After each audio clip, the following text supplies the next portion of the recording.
Hey TRB fans, this episode is presented by Star Wars Card Trader by Topps digital collectibles app.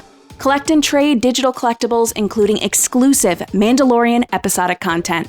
Download the app and relive every moment from the new Disney Plus series, as well as the entire Star Wars saga, including Episode 9, Rise of Skywalker, on your quest to collect your favorite heroes, villains, weapons, spacecraft, and more.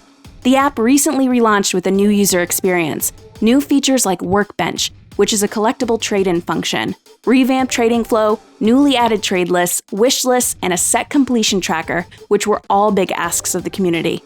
To celebrate the relaunch, Card Trader released a much-anticipated brand new Kylo Ren-inspired set, aptly titled, I'll Show You the Dark Side, which includes amazing types of never-before-seen collectibles. Star Wars Card Trader by Topps is available worldwide for free download and can be found in both the iTunes App Store or Google Play Store.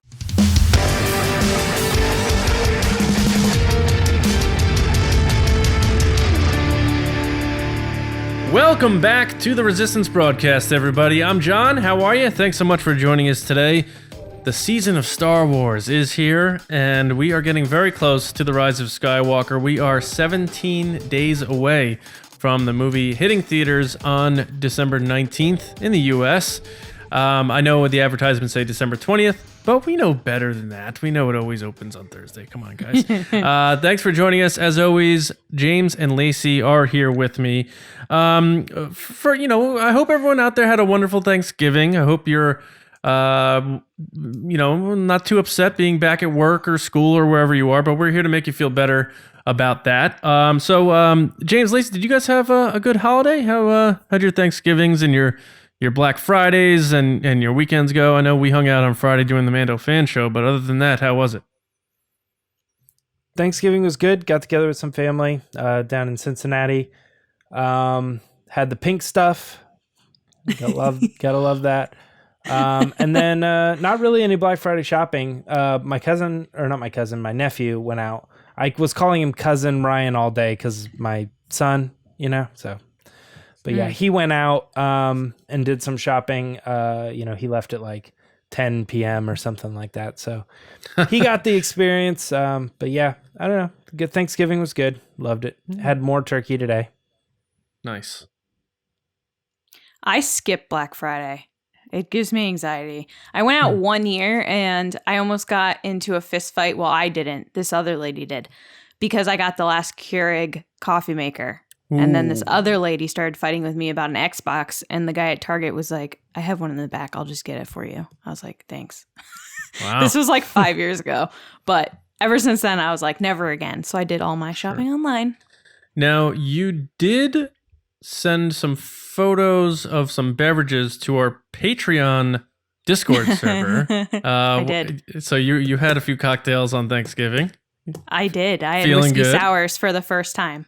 Yeah. I had a few seasonal beers myself. It was good. I've never had one of those before. It was a new experience for me. Yeah, those aren't bad. Sometimes the sour gets my stomach a little upset, but the whiskey is good. So there you go. Well, last year I got drunk off Moscow Mules, so I had to switch it up. And James is just like, pink stuff all day, every day. Yeah, it does not sound fun what you guys are talking about. It does sound fun. James, you were on TV a week ago yesterday. A week ago yesterday. Was I? Did you guys see something? Yes. You were. So there's this thing called the American Music Awards, which I've never heard of before. Super casual. I doubt James was ever nominated for one because they don't seem to be a very heavy metal driven award show. I went to the AMAs though. He went to the AMAs, but now he was in a commercial during the AMAs. James, why don't you tell everybody what happened if they didn't see it yet? They can probably see it online now, but yeah. So I guess you could say ahead of time, I kind of knew, we were reached out to and they said, hey, we gotta be able to have permission to use this clip. What are you guys going to use it for? Can't tell you. It was just one of those things. Right. The best I got was that they said it was going to be some sort of promotional thing for Rise of Skywalker, and that it was going to be aired Sunday on ABC. And I was like, Sunday on ABC. Oh, the AMAs are that night. Makes perfect sense. So we all were tuned in for that. And I mean, it went by in like half a second, but regardless, it was just a really cool experience. Just, my Twitter was blowing up like, oh my gosh. And I even had, I've talked about these people before, but like I got friends at work. Josh Bullard, was like, hey, I was just watching the AMAs because I was watching them. Like my wife was watching them. I was doing dishes. I hear I don't know if he said that specifically, but he's like, I hear Star Wars comes on. So I walked into the room and I'm just watching the thing and I'm like, what? It's like a cool story. Just even people, that know me in person, were like, what the heck? I just saw you on TV. That's crazy. Yeah. Now, did you on Thanksgiving replay it for relatives and stuff? No. Nope, not once. No, I would have revolved the entire meal about my appearance. Of course you would. No, I'm kidding. Yeah. I think the most I did Everybody is I sent it to Right. some coworkers. I was like, here it is if you want to check it out, kind of a thing. Yeah. That is so cool. I mean, me and Lacey were a little jealous, I'll admit, but it's funny, like, on our Discord server, I went to our main chat and I was like, I think I'm gonna watch the AMAs this Sunday. And people were like, he goes into the other one, just our chat, and he's like, James, if you want to say anything, and James is like, I'm not supposed to say anything. Yeah, I was like, oh yeah. I was like, if we let it out that, there's some sort of connection, that there's some new trailer coming out Sunday, then that's kind of like leaking information to a degree. And I was like, I don't even want to mess with it. So then it just hangs out there. It just hangs out there and people are like, all right. Big Taylor Swift guy. I think like way later, someone was like, I guess that makes sense why John wanted to watch the AMAs. But yeah, I was like, James, I set you up, man. You spike it home. And he's like, dude, I can't. I signed him. I don't really know that I'm supposed to be talking about it, but. All right, that's pretty much all we got here. Unless you have anything else going on? Actually, I also got invited to something. What? I got invited to, and some may know because I did it last time for the Last Jedi, but there is a global press conference in LA, and I will be going to that. To be hanging out and seeing all the stuff that all the toys and merchandise and connections and things like that with all how they're marketing the movie, and get to sit in on a panel with the cast and maybe some other stuff too. I think there's a chance I might get to sit like kind of in a round table with Chris Terrio. So we'll see how that goes. I don't know. I don't know. That is so awesome, man. So when do you leave for LA? I leave for LA tomorrow night. All right. Tuesday. Are you going to do like a I'm on the way sort of thing like last time, or you don't want to reveal that yet to our fans? I mean, I think so. I always want to kind of do as much content as I can, but I also kind of want to make it like make sense. Like, yeah, I could do a video like still on the way.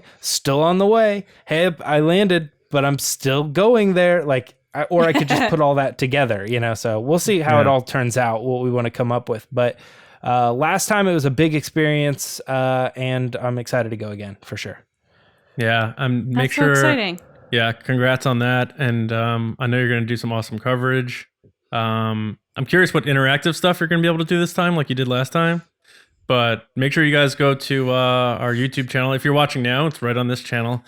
James is going to put together a pretty awesome video, I'm sure, of his experience going there and being there. So to kind of like bring you along for the ride with him. So that's cool. So is that it? No, I'm trying to be like cool and smooth right now, and it's not going to happen with this. Guys. What? I am going to the world premiere of Star Wars: The Rise of Skywalker in LA. What? Get out of here. Yes. Holy cow. Yeah, wow. That's incredible. Congratulations. I know. Thank you. Like red carpet? Yeah. This Holy is so cow. uncool. John, you're coming with me. Yeah, I'm going too. Now I want to do but wait, there's more. I am not smooth at all. This Yeah. was the worst. I probably should have started that one. Yeah. Yes, guys. So yeah, James is going to the global press conference, and then after that, Lacey and I are going to the world premiere of the Rise of Skywalker. I don't know if we can say when the date is yet. I don't know if they want us doing that, but we can say that we're going. So we're very excited about that. And we'll give you guys more details on that when we can. But yeah, just really excited. And I want to thank obviously Val, Star Wars Newsnet for the opportunity, for trusting General Val for trusting us to represent the site via the podcast and the YouTube channel and everything we're doing over there. And of course, thank you to Disney and Lucasfilm for inviting us to these events. And I take pride in that because I think, we do professional, polished coverage, and we do things the right way. And I appreciate the acknowledgement and all that stuff. So thank you. But we do have a podcast, guys, so we are going to get into that. And again, like I said, we'll give you more details on all that stuff later. I'm kind of glad to get it off our chest, but now it's time to talk about Star Wars with you guys. And we do that on our Monday show in the Resistance Report. So James, there's obviously a lot going on, so let's try to rip through this stuff. It's the Resistance. That's exactly it, John. Tons and tons and tons of stuff coming out. You're going to notice as we get through the Resistance Report, there's going to come a time when we're just like, we don't even know what's going on anymore. Like, it's so funny. John's like, we cover it the best way possible, and we're like, we're lost. There's so much stuff out there. Revoke. But yeah, let's try to hit the main points. They did this big Good Morning America thing where it was, J.J. Abrams and Daisy Ridley and John Boyega and stuff. And one of the main things that came out of that was a new clip. 30 seconds of footage from the Rise of Skywalker. This is the first time we ever saw a clip. Lacey, I'm going to go to you first on this one. What'd you think of this clip? Did it work? Are you feeling it? So the clip was pretty straightforward, and it was very like every other Star Wars chase scene. Like, we've found the fugitives, and then they run after them, and then they shoot at them. But I loved how they made it humorous with C-3PO and Poe and Finn talking about like the stormtroopers having jetpacks. And they're like, oh, they fly now? And they're like, they fly now. But other than that, like, it just seemed like everything we've seen so far. We've seen so many clips of this scene specifically in the trailers and the teasers and the TV spots. So it wasn't like surprising, but it was nice to see a little humor in there. Yeah. John, did you like the clip? I did. I enjoyed it. I tried to focus on the music because it was our true first taste of John Williams' music for Episode 9, because he doesn't do the music for the trailers and that sort of thing. So, and all the TV spots have been using callbacks to old themes. This was like, this is Episode 9 music. So I thought that was cool. The clip I enjoyed because of the levity involved in it. There's a lot of humor there. And I feel like every time we're going into a Star Wars movie, especially in this era where trailers are always supposed to be very dramatic and heavy, and this is the last one, so everyone's like, who's going to die and stuff. And then you just get this punched in the face with some old school Star Wars humor. I enjoyed that. It reminded me of Return of the Jedi, Jabba's sail barge. Like, they're surrounded by sand. They're on these moving little skiffs, and they're bantering, and then you got stormtroopers getting launched like they're on seesaws upside down. I thought it was fun, and Rey using her blaster reminded me of TFA when she first shoots the stormtrooper, and she gets that look on her face like she likes it. So I thought it was a fun, cool clip. And who knows what's going on around that scene, but I thought it was cool. I love the scene. John, you brought up a good point. I have to go back and listen to the music that, oddly enough, didn't even ever occur to me to think about. But the clip itself, I loved how aggressive Rey is. Like, as she wasn't even like hesitating at all. Bam, bam, bam, bam, bam, bam, bam. I mean, she was like pulling the trigger like crazy. And on like, a rewatch, like Close Notice, those things have like shields on them because she's hitting them. She's not missing. She's hitting them and they're getting deflected off the front. That's a good point. Yeah, the other thing too, I love the humor in it. That was hilarious. I laughed out loud, and it was interesting too. Like the writing, like I was just talking about Chris Terrio. That's intelligent writing. Like he used the same line 3 times, delivered to, "Oh, they fly now. They fly now. They fly now," and you get like 3 different perspectives of the same sentence, and it's like that's clever writing. There was something else I was going to say. Oh, okay, we've saw these things at Celebration, right? And we've seen clips of them like moving around and stuff. And we saw there were jet troopers, I guess, in an earlier trailer. But the surprise of it launching off, the people that I've talked to that was like their go-to thing. It wasn't even the humor. It seemed like it was like, I was like, whoa, when that happened. And I felt the same way. I was surprised by that. And that's what I think I want most in the Rise of Skywalker. I want to go in and be like, okay, I think I have this whole thing pieced together. And I'm not talking about like, Rian Johnson's expectation thing. I'm talking about just general surprises, like boom, that explosion was bigger than I thought. This scene is funnier than I thought, and stuff like that. Right. Not like a big swing or in a different direction or anything like that. But no, I loved the clip, and it really gave me high hopes for the movie, which I'm trying to keep my bar a little. I'm trying to. It's getting tough. Yeah. So speaking of clips, we got done. I was in that AMA thing, but why don't we talk about that just as a whole? That James, whole can you thing that came together? Real quick? Just it might take a long time. Quick. But can you reenact your appearance on the AMA clip real quick? There it is. And that's why you have to watch the podcast, because you get that kind of. See, the people from home are like, I don't know what just happened, but Did I even say anything? No, you just went. No, you just. Yeah. Oh. Yeah, right. So our audio listeners, it's just James being very excited. Yeah. I was like, if I said anything, it was just like, whoa, like that was it. Right. Do you remember what part that was? I bet you could just go. Oh, actually, you know what was odd about that? I looked at the picture in the bottom to see what section it was, and I was like, I didn't have a reaction to that image. I was going to say. So it must have been the image right before it, and I was still like processing what I just saw, and it clicked away. Yeah.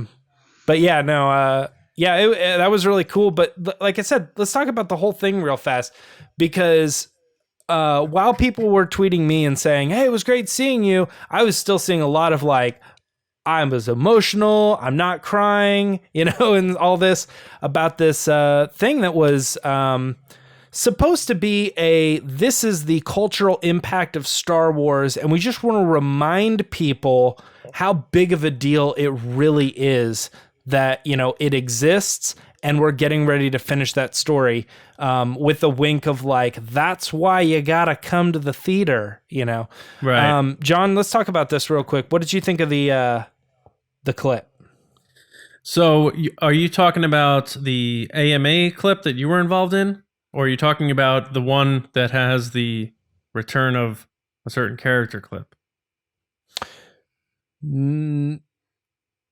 There's two nostalgic clips. Yeah. I think he's talking about the one where they took clips from other movies and stuff that reference Star Wars. He's talking the AMA one. Yeah, the AMA clip. Okay.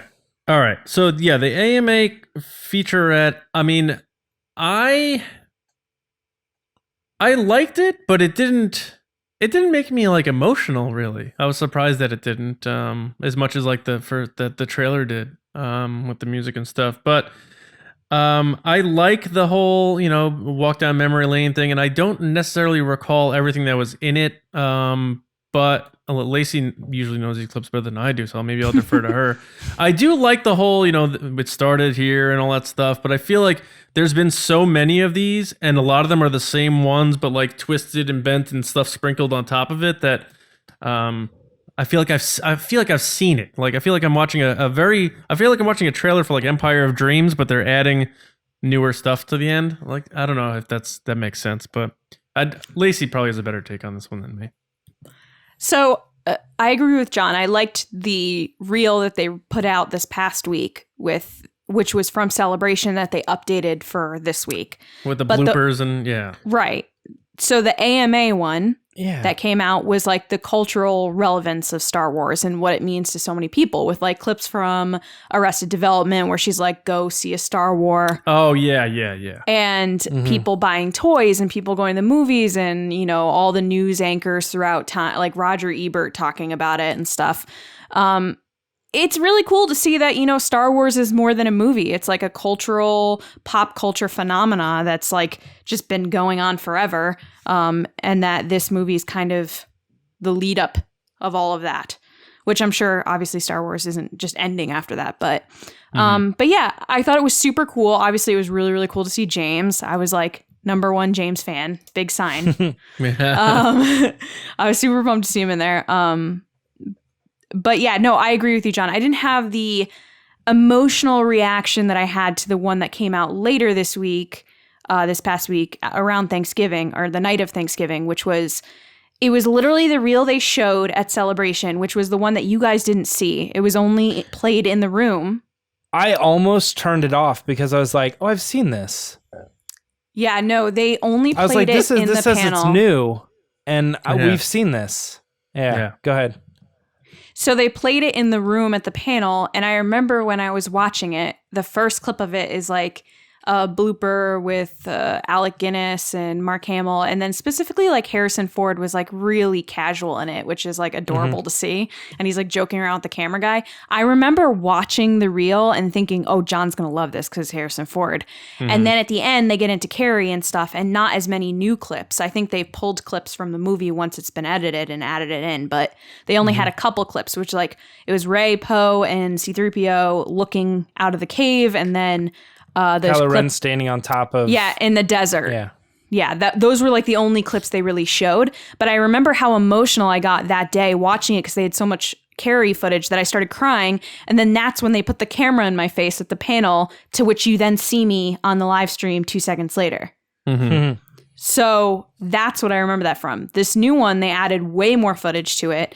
And it was just one of those things that we had this conversation a couple weeks ago about like the legacy with Mark Newbold and saying goodbye to these people. And I think that's why I had such an emotional reaction, because despite what people say online, because I know people are like, oh, the old actors are out, sequel trilogy people are in.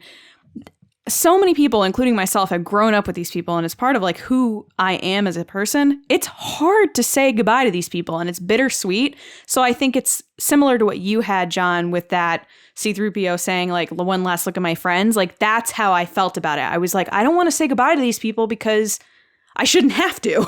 or Hamill in the first teaser saying, we'll always be with you. Right. But seeing Mark Hamill as young Mark Hamill in that clip talking about how I hope it's going to become a thing, and we just made this to have fun, and if it becomes something, it becomes something, and not the kind of like really lovely innocence from Mark Hamill at a young age being like, oh, maybe something will come of this, and he just has no idea the impact it's going to have on so many people. It's just like really emotional. And what's funny about part of the maybe I'm mixing up my clips, but one of those interviews with a younger Mark Hamill, it's definitely him during the production of Empire. And he's saying, if this doesn't work out, that's it. So even during Empire, they were still like, as successful as Star Wars was, this is still like, this isn't the smoothest production. George is self-funding this. Like, we're filming scenes outside of our hotel in Norway, which is Hoth. Like, they cut corners and stuff.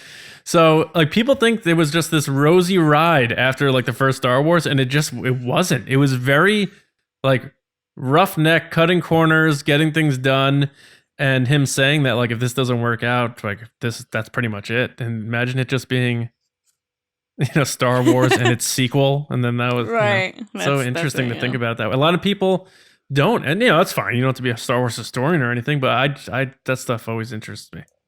Yeah, absolutely. And then the second clip is the one that you were referring to with footage of the new movie, which has an individual in it.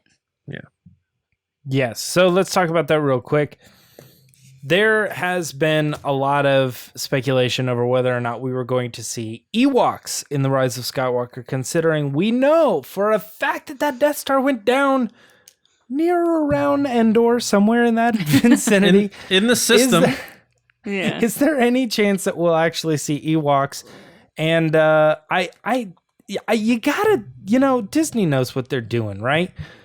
They showed us a clip of Warwick Davis reaching up and grabbing his new Ewok Wicket helmet thing, Yeah. full in costume, and you're thinking, that could be an old clip, but you just look at him, you're like, no, that's current, that's today Warwick Davis. I don't know if they're later gonna come out and be like, oh, that was for a parade or a special thing we were doing or something, but no way, right? This has got to be for the film. Yeah. So I guess that means at least that they filmed scenes with a return of Wicket. So let's talk about this. John, you're up. So, yeah, first of all, there's 2 masks there, and they both look like they're Wicket masks. So I don't know if there's variations or they were trying on different ones, and that was his costume test or whatever. But Sure. it's clearly 46-year-old Warwick Davis, not 11-year-old Warwick Davis. So it is without a doubt current. So I think that's one thing that some people glossed over. They're like, oh, they look, because they snuck it in there because they were showing a lot of old clips and stuff. It and was then quick. Yeah. Then bing, that. But yeah, so Wicket coming back, I know that was it was sort of rumored, I guess, but a big wish list thing. People wanted to see that ever since they heard that maybe the Death Star 2 wreckage is near, Endor. It's in this ocean planet Kef Bir, which is in the Endor system. So maybe he hitches a ride and he shows up there, or maybe we go back to Endor for some reason. Obviously the Vader mask was burnt there and it was recovered from there. So maybe that's, we see Endor for some reason. But I love it. Warwick Davis was going to be in this movie, and why not him play a character that people love him playing the most? Wicket, arguably the first really cute Star Wars character. So I don't know. I just think it's wonderful. I don't think it's just going to be there's Wicket walking by in the background. I think maybe he'll have a few minutes in this movie, and that makes me really excited. He has the same scene as Chopper, in just Rogue One. It's just barely on the end of the side of the screen. Right. I'd be curious to see if they figure out a way to have him interact with Leia again. I think that'd be kind of interesting, but that's too big of a hope, though that would be very satisfying, if I may. Yeah, I mean, the only way I could see that being possible is if, because that clip they used is Maz, kind of lifting up and handing, would be kind of interesting, If they replace it with somehow. Wicket's hand? Yeah, that's what I'm saying. Somehow handing a spear or something, or Han's medal. Yeah. She takes it and then puts it away. I don't know. I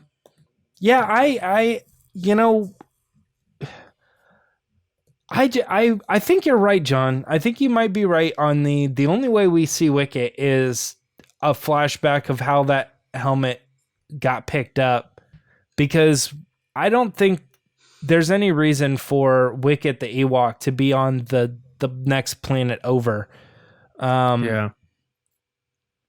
And I think that helmet has a bigger part of this story, because we've seen multiple trailers now where, this figuratively and literally, Kylo puts that thing on a pedestal and it's somehow relevant to the story. So we might actually see, a flashback of him going down to get it and what that was like. And maybe Kylo Ren, Han Solo's Ewoks. Oh, no. Absolutely not. Imagine he does that, and then they're and then JJ's but I'm still gonna figure out a way to redeem him. That's how good. No way. Just killing teddy bears for 20 minutes. Absolutely not. Oh man. What are you talking about? That guy's not getting redeemed. Chief Wicket. They're gonna triple down on his villainous. I wonder. All right. Well, Lacey has to give her take on this deal before I start talking about Ewoks flying ships and stuff. But Well, I mean, you guys have pretty much said everything there is to say about Wicket and how Wicket could possibly be in the movie from this quick second clip of him reaching up and touching a mask. But there were plenty of other things going on. Can we talk about the other teasers and trailers and TV spots and stuff? Absolutely. So this, as I alluded to before, there have been so many TV spots and trailers and international trailers and behind the scenes everything that we're kind of getting to that point where we're like, I don't even remember when this aired or what this was. There's clips, with space monsters and stuff. I'm like, let's just open up. Let's just talk about some of the things that we may or may not have seen, from these things and discuss them a little bit. So Lacey, let's go ahead and start with you on this. Like, what's one of these clips that you've been drawn to or was most interested in? I don't want to hear this, so let me know when you're done talking about it. I don't want to be spoiled. Says the guy that has seen these things. I didn't hear what she said. What'd she say? Oh my gosh, she's being ridiculous. All right, so there is the TV spot called Duel, which plays Duel of the Fates in it, which everybody was freaking out about, including myself. Because weeks ago, I kind of jokingly put Duel of Fates over a bunch of shots of Kylo and Rey fighting, and here it was actually in an official TV spot. So they're clearly going for that nostalgia, prequel, Star Wars fans, hey, remember this type thing. I know that in the beginning of the TV spot is when they bring Palpatine back in, and that clip sounded like Ian McDiarmid now. Definitely older, wouldn't you say, John? Yeah. Okay. I thought that was a weird line. It did read weird. What was it? It was like the word of... and they lived happily Here, ever I have it verbatim. This is the end of the movies that we're making from Disney. You should come to the theater. I was like, that's too on the nose. This Mr. is the Palpatine. end of the story of the Skywalkers. Of the Skywalkers, or something. yeah. The end of Skywalker. It's Palpatine like by a fire reading like a book. I know. He's Drink like your reading an warm ad milk for and go Disney. to bed. But I mean, we're seeing more of Rey and Kylo fighting. We're seeing more of Pasaana. The Jedi mind trick was in one of the TV spots, which I don't think it was that one. That bothered me for some reason. It did bother me a little bit too. I think we're getting into the territory of like, you're showing a little bit too much, JJ. Roll it back a little bit. Because now we got a fake laugh when we see it because we're gonna honor that it's funny, but we're gonna be like, oh yeah. Where she's like, what did she say? Oh, we're supposed to be here. Yeah. And he goes, we're oh, allowed to has be here. and Poe. Foe. Is that the ship? Is that what the ship is called? No. Poe goes, oh, has she ever done that to us? I agree. It was one of those moments that you would have laughed in the theater and you're like, unless they cut it out. They might have cut it out. What else? A lot of Kylo shots, like looking at the camera, stomping around. The big shot, though, that everybody's been talking about is the monster shot, which was in a Chinese trailer, which I honestly think that they put this in there because people from China and Japan, they love monster movies. So this is something that if it's not registering with that Chinese audience, they're going to throw in something that would, which would be a gigantic monster. Yeah. That They're or like, a gigantic robot. We may or may not be able to get you to come see the Star Wars movie, but we're going to remind you that we put a little bit of Godzilla in there for you. Right. So. Yeah. There's a big monster. Yeah. And it's so got that that stuck out to me. Stranger Things vibe to it because it has like the pointy, like 3 points to it. It almost looks like a Stranger Things monster. It looks like it's from Dune, actually. With the piercer things. But then I can't Poe's wait flying the for Falcon. Denis Villeneuve's Dune. Oh, it's going to be awesome. But yeah, so that's why I don't know if you guys had anything else to add. It's just a lot. And I noticed that a lot of people are started to say, hey, I'm logging off till after the movie because at this point it's too much. Yeah, I'm skimming through that right now, that the Chinese clip, because someone brought up a point. I think it was Grant, because he wrote up the article in Star Wars News that typically China gets the movie a lot later. And I think this one is opening right around the time we're getting it. They're getting it the 20th. Yeah, the same official day. That's showing that, Disney is still really trying to build up fandom for Star Wars in China and Right. Asia in particular, which it's always been so far behind because they didn't get Star Wars until like the 90s. Right. It just wasn't there. And it wasn't like the day and age where you can be like, I'm going to stream a VPN. It was, no, we literally do not have the physical copies, so we can't watch Star Wars. Right. And, you know, it is important to rely on that international box office because you can have a movie do decent in the US, but if you can get that equal return, you see the difference. Look at Endgame compared to like The Force Awakens. Even like Force Awakens is still king in the US and stuff, but Endgame just slaughtered because it just did so well internationally, and Star Wars just never had that. So, you know, it's not like a new thing because of the new movies. It's never really been the case. But yeah, these clips are interesting to me. They are getting me excited. But I also just want to caution for people, because I do agree with what Lacey said. If, you know, you want to be careful and get off social media, I understand that. But just also remember who's authorizing what's being shown. And it's this guy right here, J.J. Abrams. He is showing you and allowing to be shown what he wants to be shown. I know Disney, you know, may push him and be like, we got to show this because we want to get more fans in. He's like, all right, I'll give you Wicket. Put that in the behind the scenes reel, though. You can't show him in the movie because that'll give it away. So I'm sure there's a back and forth on what they allow to be shown, but he has earned the capital to make these types of decisions. He was in charge of the trailer cuts.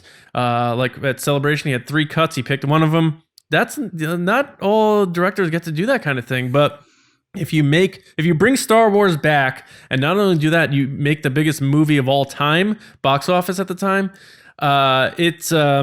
you get that kind of respect and leash and trust from the studio. So JJ is showing us what he wants us to see. I am more confused than ever by this footage, honestly. Like I tweeted, like I feel like I'm watching clips from 10 different movies in one. Like there's so much going on, and I don't know where it all fits.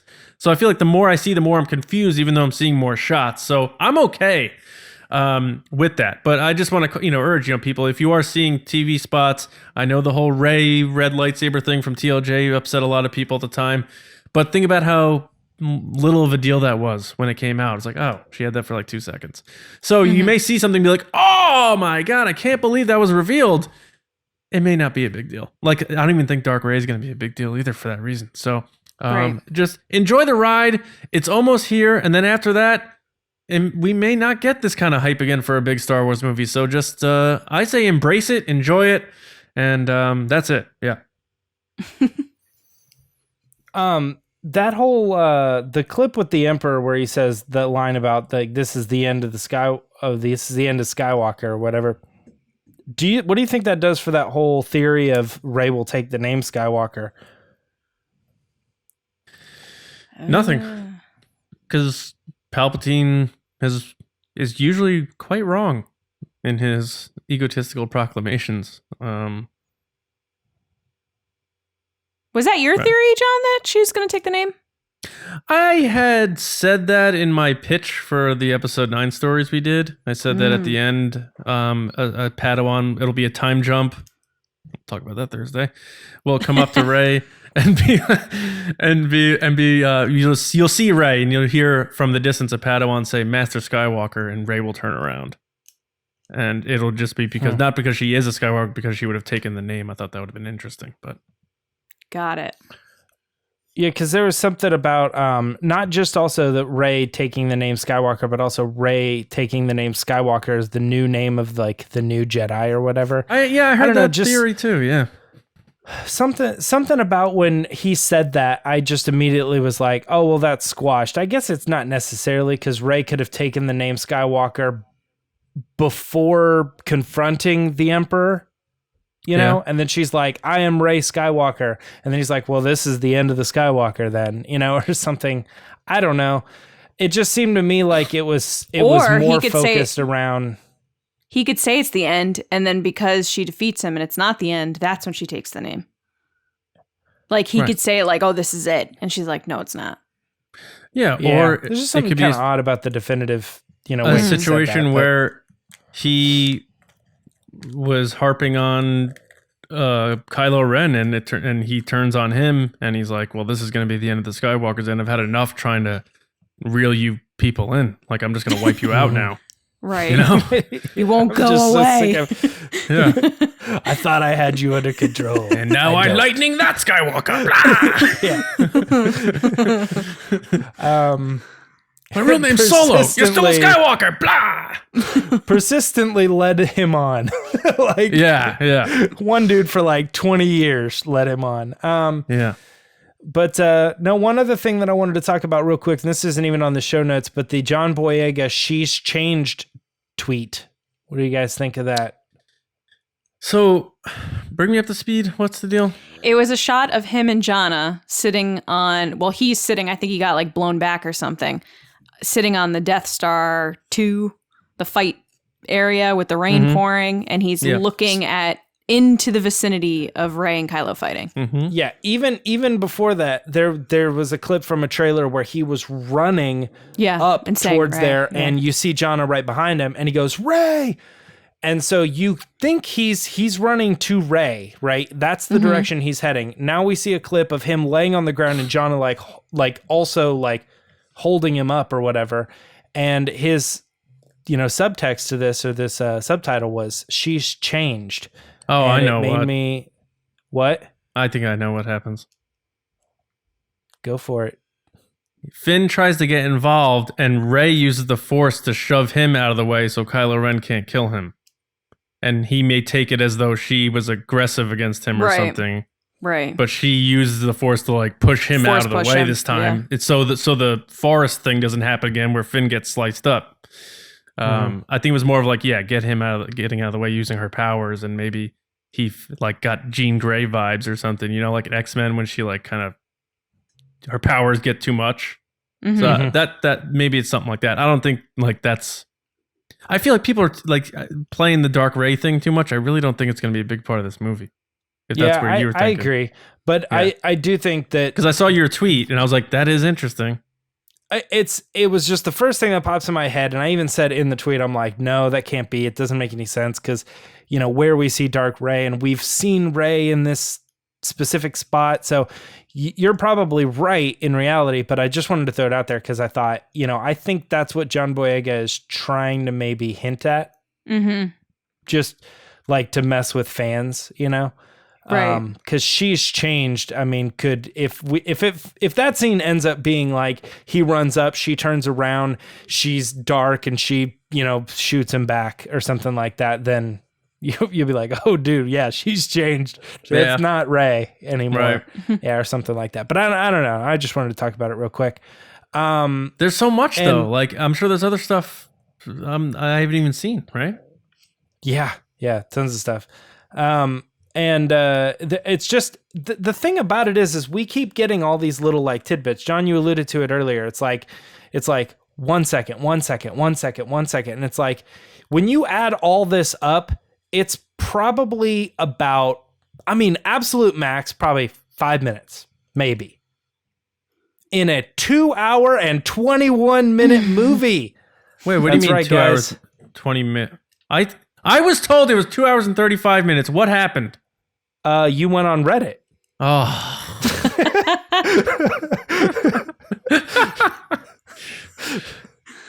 The Resistance this broadcast was- is not offending anyone who likes Reddit.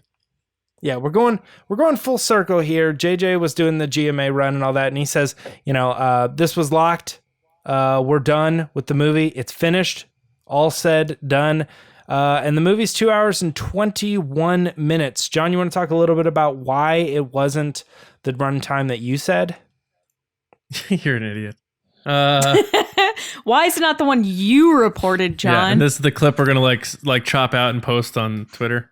That's not what I meant at all. I meant No, I as know, in I he know. said it 1 second ago. Right. Oh, I meant it like, how dare you lie to us, John? I said it. I said it 3 TV spots ago times worth. Yeah. So what happens is a runtime will be revealed via theaters. So like a month or so ago, when sites, including ours, were posting approximate runtime is 2 hours and 35 minutes, potentially making it the longest Star Wars movie ever. That's because it came from real information. It came from movie theaters who need to be sent this information by the studios as a window so that they can set their movie schedules, so that they can sell the tickets for the movies. Obviously, the movie tickets went on sale, a month and a half ago, whenever it was, October, whatever, 15th or 14th, whatever it was. 21st. 21st, yeah. Duh. So they need that window of approximation. So J.J. Abrams and his team will be like, yeah, right now we're looking at 2.5 hours, whatever. They send that to the theater chains. The theater chains are able to set up their schedules for the movie showings, and whether it's the IMAX version or this, that, and the other. So that's all established. They can sell their tickets ahead of time and so on. Then obviously they still cut the movie and get it down, and it's all obviously going to be within close proximation of that. And your output is your final product, which obviously just finished about a week ago. So it was 6 weeks after the theaters had to set up their time frames, and they found out their final cut is 2/21. Still fits inside the time frames, so the showings are still legit. And this happens with every movie. It's just you hear about it with Star Wars because Star Wars does the advanced ticket sales and make it a huge event. They release the trailer, pomp and circumstance. Theaters need this stuff in advance for all movies, especially big blockbusters that have like dozens of showings in dozens of different rooms in your theaters. So it's a pretty normal thing. I see people freaking out, even reading from J.J. Abrams' mouth. The movie is 2 hours and 21 minutes. People are like, nope, that's wrong. It's 2 hours and 35 minutes. I'm like, Jeffrey Jacob Abrams just told you this. He's the guy who made the movie. And people are still like, nah, not buying it. It's crazy, man. So now you got people saying, where's my 14 minutes? They cut it, blah, blah, blah. The truth is what I just said. Well, Lacey, do you think that 2 hours and 21 minutes is an ample time to wrap up this 9-movie saga?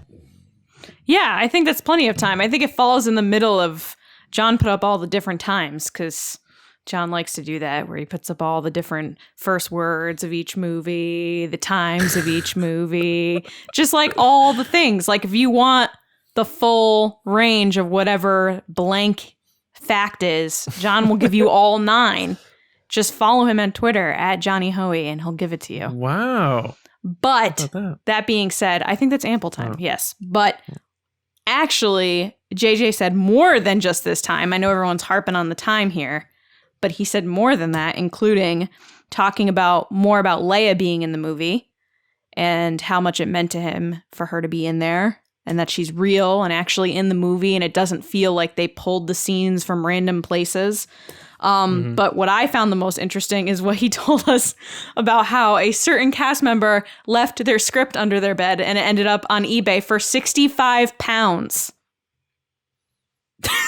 Yeah. Like, what is going on? Spoiler alert, it was John Boyega. What is that like? Is that like $50? So a pound is about $1.50 ish. Oh, okay. So you're looking at about $100. $100. $100 to know the whole end of the Skywalker saga. Jeez. Imagine J.J. Abrams had to use his eBay account to buy it. Yeah, but so they did get it back. They got it back. But the funniest thing is when John was confronted about it on GMA later, he was just like, yeah, even the mouse was calling me and was like, what have you done? Yeah. And I was like, oh my gosh. JJ messages the seller. He's like, can I get photos of the product? Can you? For anybody, okay, but for anybody that didn't follow that story, I guess he had planned. He was like, well, I got to do this tonight, but I'm just going to shove this under my bed and then I'll put it away in the morning. And then for whatever reason, like he went a couple days without doing it, and then a cleaner came in, found it, and then she gave it to somebody else. And for whatever reason, she gave it away. And then that person was the person that put it on eBay for like the small amount of money or whatever. And even from this story, there are people, on Reddit, like we were talking about before, that are leaking things. And people are like, oh, that's the person that had the script. Like, all of this makes sense. And it's even gone as far as people saying that John Boyega is that person on Reddit leaking things. Oh, no, I'm not joking. Yeah. these people. Like- Guys, what are you doing? What are you doing? That's not Let's a see. joke either. John Boyega's like thinking to himself. He's like, let's see. Strong future, making potentially more movies with Millions Disney and of dollars. Lucasfilm, making millions of dollars. Reddit street cred. Yeah. Give me those upvotes. Yeah. Which one? It's yeah, called exactly. karma, John, and it's important. Holy moly, man! Mind-boggling. That is mind-boggling that anyone would think you know that what? it was an actual cast member being like, yeah, I'll just risk my entire career. James, you know what's funny No, about more that? than your career, because if that was the case, Disney yeah. would sue you to a point where you would never be able to like make that money back, you know? Or go to jail. I don't Yeah. know. Yeah. I don't really know exactly what would happen legally, but yeah. it would be James, bad. what's funny about you bringing that up with the whole like, then they gave it to this person and blah blah blah. That's actually, you know the old interviews. What happened with the original Star Wars script from Mark Hamill? Like He he just would just passed it give to it his to friends, his like sister or friends, and they'd be like, "Hey, check out this new movie Mark's going to be doing." So maybe it's just one of those things. Like we had to come full circle, and now we have actors once again being like, Mark Hamill's the leaker. Mark Hamill broke into the hotel room, took it, Yeah. and went on eBay. Yeah, actually, the eBay account was Millie's dad, so that very well could be Mark Hamill. His dog's name is Millie, so I just made that up. Don't look that up. It was funny. Mark Hamill did tweet. He was like, "Best part of this AMA spot is this second," and it was the second after me. It was the dog, yeah. It was like Millie cameo or something, and then like I went to the clip and I was like, "Wait a second, I'm like I'm right before it." James, you made the cut before the dog. Good job, man. Yeah, I know.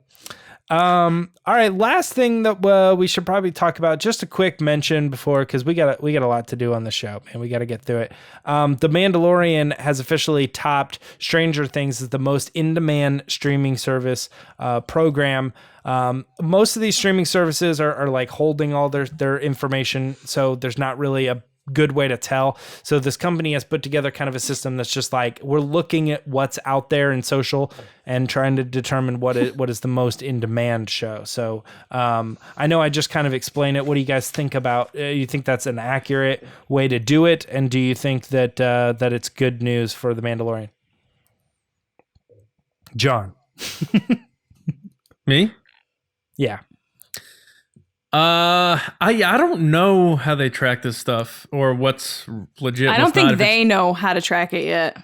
Yeah, so it could be one of those things where they're like, let's get the good metrics out of this data tracking and promote that, but there could also be other ones like length of watch time, like we check on even on YouTube and stuff, you know? Mm-hmm. I mean, it's good news anytime you put anything up against Stranger Things, which is like the Beatles of streaming shows right now.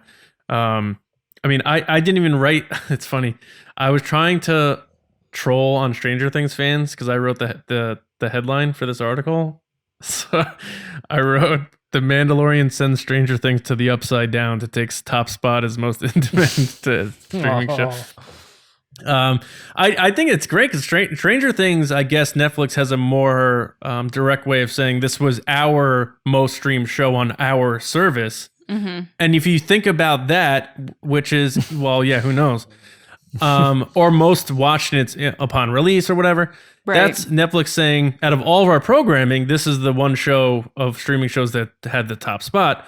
So then you could say Mandalorian beat anything that was on Netflix if it beat Stranger Things in terms of in demand. So it's interesting. It'll be interesting to see how it plays out because there's always the newness factor. Anytime there's something new, people like Disney Plus, it's new.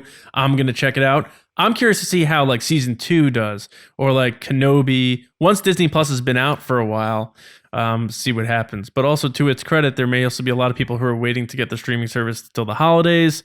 So may get a boost there. So it's too early to tell, but I'm happy to see it because anytime you get tangible proof that shows a good Star Wars product is doing well, it's a critical hit to people who are just trying to throw hearsay that it isn't doing well. So I like that data proving facts and stuff like that. Lacey, anything to add to that? I mean, not really. It's pretty straightforward. Mandalorian is the what Lacey, do you like Jon Favreau?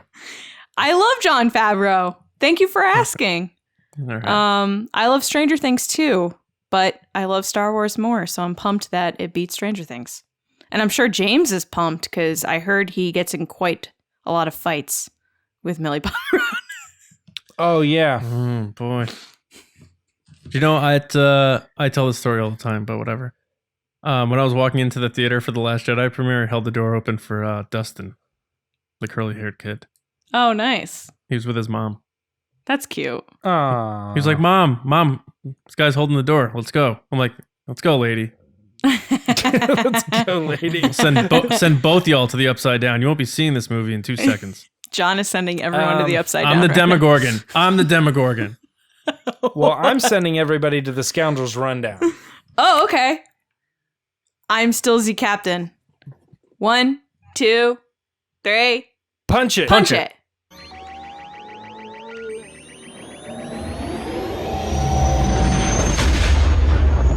Well done, guys. All right, Scoundrels Rundown. We're back.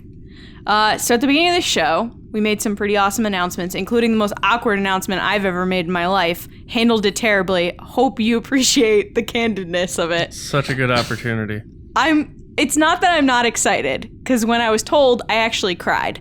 But yeah, it's still unbelievable to me. This is his second time, so he's all like, he's a veteran now. Me, I don't know what I'm doing.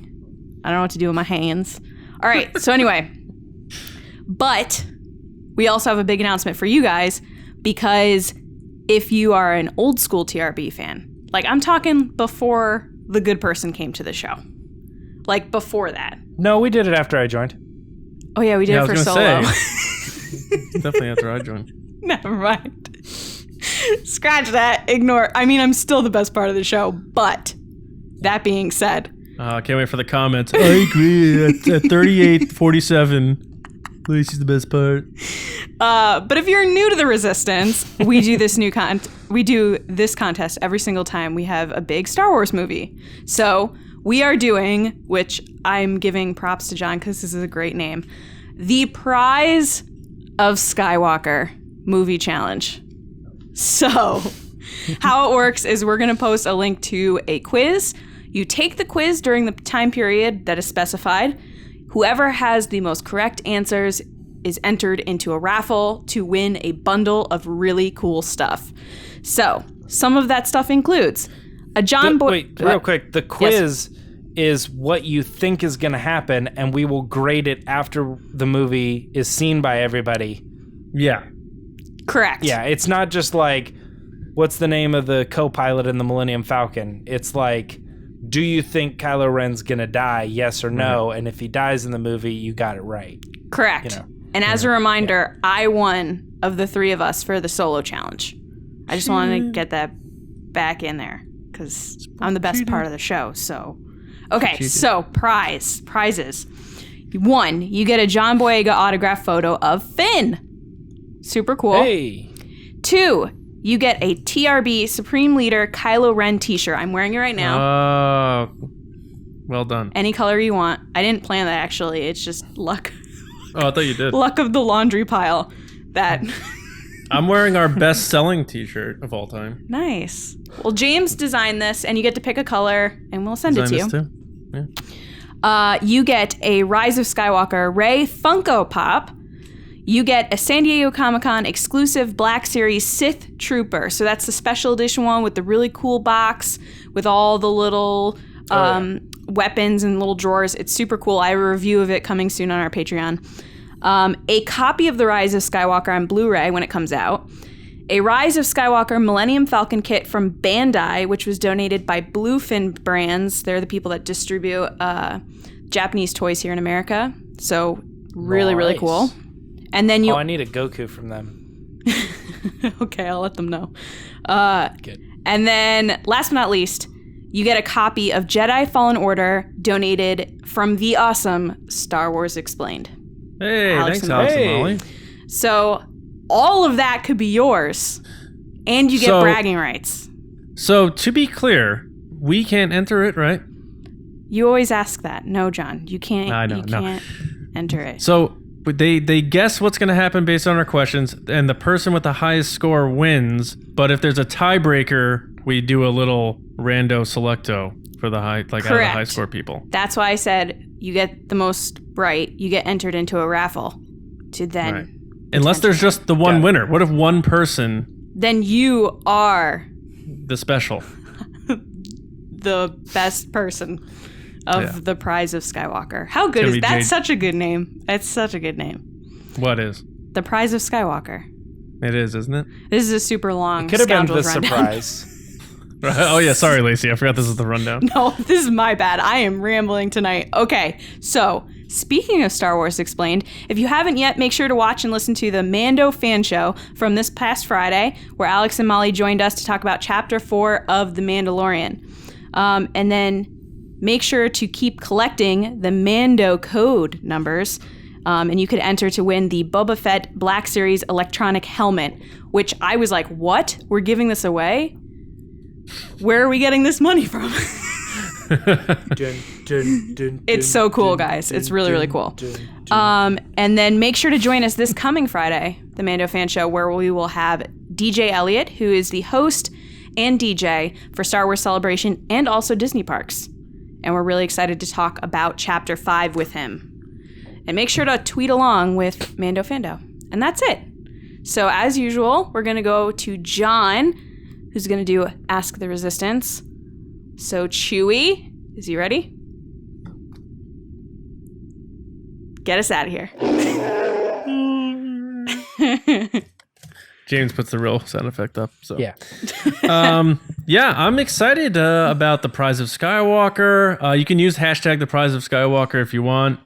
Just remember, we came up with that. No, just you, John. And this is so cool. And then the Mando code too. If you guys haven't watched the Mando fan show yet, every Friday we've been posting. But you can catch up on it if you're just like finding your way to watching The Mandalorian. Catch on up on our podcast feed or the Star Wars News at YouTube channel. We have a great time. We have a lot of cool guests coming up on that too. Like we said, I'm excited to talk about Elliot. He's been on the podcast before. Good times. All right, but now it is time to hear from you guys. As Lacey said, Ask the Resistance time. I've been wondering, what are midichlorians? So we're gonna start off with Lacey. Why not? That's because I'm the best part of the show. Oh boy! If you have to say it, I'm seeing how many times I can get in there before you tell me to stop. Yeah. I mean, we're gonna get a lot of comments on YouTube now, which is great. So that's good. I love all of you. So the first question. Are you ready? Yeah, go. Okay. Comes from Scott Gibson at Scott Gibby. Scott Gibby, and Scott said, with the recent interviews with Oscar Isaac and John Boyega, as well as Resistance Reborn, what are your thoughts on Finn Poe happening in The Rise of Skywalker? So that's a shipping thing, relationship thing, right? Finn Poe? Storm pilot, yeah. Storm pilot. Kind of like a Raylo, similar type of thing, right? Benifer. Bannikin. What? Yeah. Brangelina. All right, anyway. So Scott says, I think their chemistry is undeniable, and both actors seem to agree with that. So Lacey, Finn Poe or Storm Pilot, what is it happening in The Rise of Skywalker? So I'm definitely a Storm Pilot. I like that name better. That's like early on shipping. Storm Pilot's turned into Finn Poe. Hi, Scott. Hope everything is good. I think that this could happen. I think that they have been hinting at it. I think that the actors are really into it. I think Oscar and John super play it up. Like John this past week posted that video about him and Oscar going to the premiere together, and he's writing them like love notes, like Ken Burns style, with like the writing over the screen. And I think they really love it. They were signing this girl Maddie. She had a poster that said Finn Poe is Endgame, and they signed it for her. Both of them did. So I think they like the attention. They like that fans want it to happen. I think it definitely could happen. I would like to see it happen. I would. I think it would be cool. I'm for it. So yes. All right. Yeah, I am curious to see what they do with it. I would think it may be too late to started. It would be nice to start with that and not If like they started go into with the it, third movie with it. Yeah, I think some people will be blindsided by it, like who didn't see it that way. Be like, wait, what? But yeah, I don't know. We'll see what happens. But I told you we'd answer that question, Scott. You sent it twice. I saw it both times. All right, buddy. Thanks, man. Appreciate it. Next one, James. This is from Len Brown. Still a nauseous gamer, according to his Twitter profile.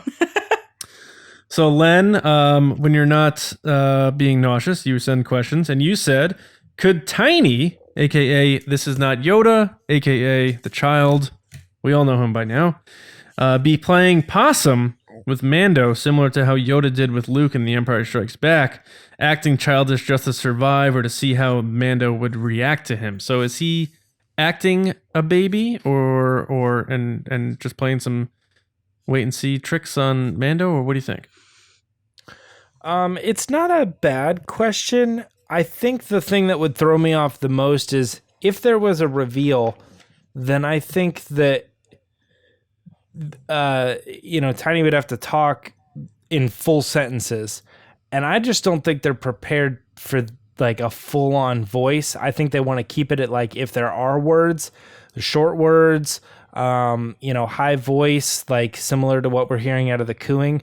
And I just don't think it would work, with them being like, I've actually been watching you this whole time and I'm really smart and blah, blah, blah. I just think it would pull the illusion away and be like, somebody's just dubbing over this puppet, I just don't think it would work. So I'm going to go out there and I'm going to say, I just think that biologically, if a creature were to live 900 years, I just think they'd still be kind of in this phase, even though 50 years has passed. I don't think it's like 50 Earth years has passed for them. I don't think they're a 50-year-old, full-fledged being. Sure. That's a weird way to say it. It's still not coming out right, but I think you know what I'm trying to say. I still think it is like a baby to a degree. Yeah. And he's going to have to grow up fast because Yoda started training Jedi when he was 100, right? So, yeah. I also said too that it was smarter than he looks, or something along those lines. Right. So we'll see where it goes. But I don't think it's a smoke and mirrors thing. All right, right on. Thank you, Len. Appreciate that. This next one is from Anthony Goodman at Ant Goodman. So close, buddy. Unless you go by Ant, I don't know. But either way. You asked, what are the chances that the forest mountainous planet in the Rise of Skywalker trailer is actually Batuu? Why build Galaxy's Edge if it only connects to a few books and comics, which I love, but most fans aren't going to read? I do not think that Batuu is going to be in the Rise of Skywalker for a few reasons. The first, this park had been being planned for years and years and years. They probably had the framework for it. I know, George Lucas was a little bit involved in giving his blessing and ideas and that sort of thing well before, even probably as, the movies were starting to getting back into production, and well before JJ got involved to come back to episode 9. So it doesn't make sense for me for Disney parks, which is completely different from movie productions, to be like, JJ, you have to incorporate this planet into your movie. I don't think that works that way. I think Batuu's existence does have books and comics and stuff like that, but I think that is to sell books and comics about the theme park more than anything, and telling those types of stories. But I think they wanted to just do a canon planet to be able to make it an immersed experience for fans. It's a new, innovative way to do things, and I think it's going well. I think fans love that experience. I do think they'll tailor the park to events that happen after the Rise of Skywalker, and they'll keep updating the planet itself based on how the story goes, but it doesn't go the other way. I don't think Batuu's going to be involved in the movie. Maybe in future stuff, but for episode 9, I don't think they're going to go there. I think that would also be kind of a bad look, almost like they're trying to put a commercial for their theme park in the final Skywalker saga movie. And I don't think that would sit well, even with the diehardest of fans. So I don't think we're getting Batuu in episode 9. So I hope that answered your question. And now, guys, all of us real quickly, final question. Sean Santarude at Rude Cold. Sean said, wanted to get your thoughts on season 2 of Star Wars Resistance, as not much has been said about it. So far, I feel it's mainly been filler episodes, but interesting to see the new First Order Raiders in the latest episode, and them confirming that Kylo Ren is after ancient Sith artifacts. I'm not up to date. I'm still like 2 episodes behind. James, are you up to date on this show? Nope, haven't even started it. Lacey? Yeah. Nope. So, Sorry, I forgot about audio people for a second. No, I'm embarrassed. I'm so far behind, guys. There's so much content. I can't keep up. So maybe Sean, you can answer it for us. I heard I'm 2 episodes behind. But I do agree it's been kind of fillerish, and it seems like, this season should be called like the search for fuel, because I feel like every episode they're just trying to find new fuel, and the First Order is showing up and pirates are showing up. I feel like that's been a lot of the Resistance lately. Now, where it goes, I'm not sure. I feel like a little bit of the shine kind of came off the apple in the show when they were like, season 2's done. I felt like anyone who's going on the journey for the ride of this show and like hoping it was going to be like a Rebels thing where it's building up more and more and going to more seasons, heard they're ending it with season 2 and may have tapped out a bit. Plus, there's so much going on with Mandalorian and the Rise of Skywalker. Clone Wars is coming up. It may have gotten a little lost in the sauce, to be honest. And right now, only season 1's on Disney Plus, so you don't have that connectivity. You still have to go find the app. You still have to watch it at 10 o'clock on Disney. It's kind of buried right now, to be honest. But so I apologize. It's just I didn't know that all of us haven't been up to date. So I mean, that's telling in itself. To be clear, the reason I'm not doing it is because nobody's talking about it. I will watch it, but the thing about it is I was like, Mandalorian was coming out. That's kind of first and foremost kind of a thing. Yeah, Jedi Fallen Order, and everybody was talking about that. It was like, I felt like I was almost inescapable. I was going to see leaks. I was going to see people discussing the ending because people were flying through it. And I'm like, there's like hours and hours and hours to this thing. I'm trying to push through it as best I can. And the sacrifice there was Resistance because nobody was talking about it. And that sucks because I like that show and I like all those things. And I feel like it's very important that we're talking about it. And at the same time, here we are in a position where I'm like, but nobody's talking about it. There's no urgency to do like episode reactions or like discussions where like, oh, did you see what happened in the latest thing? It just seems like it's super hard to watch. I'm going to be honest. Come back later. Yeah, it's hard to watch. Yeah, because it's like not on the app or anything. It's like on the Disney Channel, and no, you just have to buy it. Yeah, that's the only way that I find. They make it. I think you could still watch it on Disney Now app, but no, you have to have cable. That's what I'm saying. You have to log in with your cable provider to watch it on the Disney Now app. Too much work. Yeah. No, I mean that's too Lacey. Lacey, you didn't watch all of season 1 either, right? No, it was too hard to watch. Yeah. I'm sorry. I'm that person that's like, oh, I have to go through 7 hoops to watch this. No, and that's understandable and that's fine. Like it's not going to be one of those things where everyone's. I mean, obviously not everyone's watching this show. But it's I'll one of those watch it things once where, it's all on Disney Plus, probably. Yeah, I think that's what a lot of people are going to do, to be honest. It'll be, you can put it on, stream it, even just like slam through like in an hour, 4 episodes and that sort of thing. I could definitely see that happening. And I think if it ends in, say, April or May, it'll probably pop on Disney Plus either immediately or in like summer. And they'll probably still release it on DVD. Again, they only released the show on DVD, not even Blu-ray, season 1. So, sorry, Sean.